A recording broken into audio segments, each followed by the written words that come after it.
In our health lead today, Dr. Sanjay Gupta is hoping to convince Attorney General Jeff Sessions to legalize medical marijuana, writing, quote, "Sometimes it is the only thing that works. I changed my mind, and I am certain you can as well. It is time for safe and regulated medical marijuana to be made available nationally."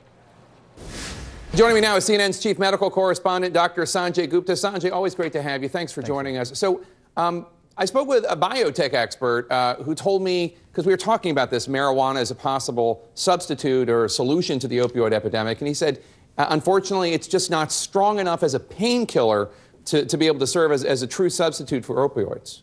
There are certain types of pain that it treats better than others. Neuropathic pain, which basically is that sort of nerve pain, pins and needles sensation that people will get in response to some sort of injury, trauma, for example.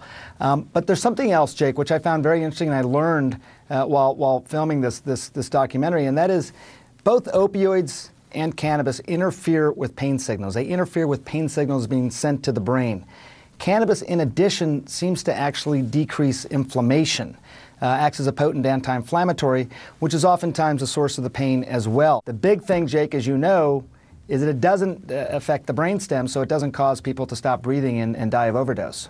What do you say to those who would argue that using a drug that is still illegal on the federal level and illegal in many states to help fight drug addiction, it's problematic and maybe even doesn't make any sense? Well, I would say this drug, this cannabis, should not be illegal medicinally. It shouldn't be illegal. I mean, the reason it is a Schedule I substance, Jake, is because it has been preordained, and this is a legal thing, not a medical thing, but preordained as having a high abuse potential, same as heroin or cocaine. The studies don't bear that out.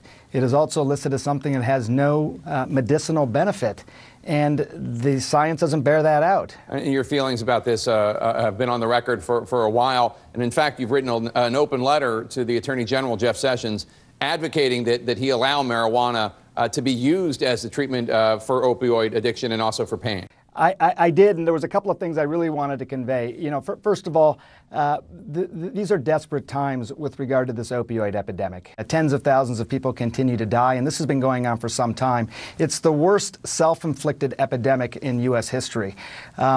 We know that cannabis can have a real role here. We know that it can treat the withdrawal that people suffer from when they're trying to come off of opioids. And we know that it can help heal the brain in that addict's brain, that brain disease that causes people to be unable to just say no. If you had to design something, Jake, to help lead us out of this opioid epidemic, if you had to design that substance, it'd probably look very much like cannabis. And, you know, it's already there. It should be researched, it should be dosed properly, it should be made safe. But these are desperate times. Sanjay Gupta, thank you. Don't miss Sanjay's special report, Weed 4, Pot versus Pills. That's Sunday night at 8 p.m. Eastern, right here on CNN. It's the story all of Hollywood is buzzing about. That's next.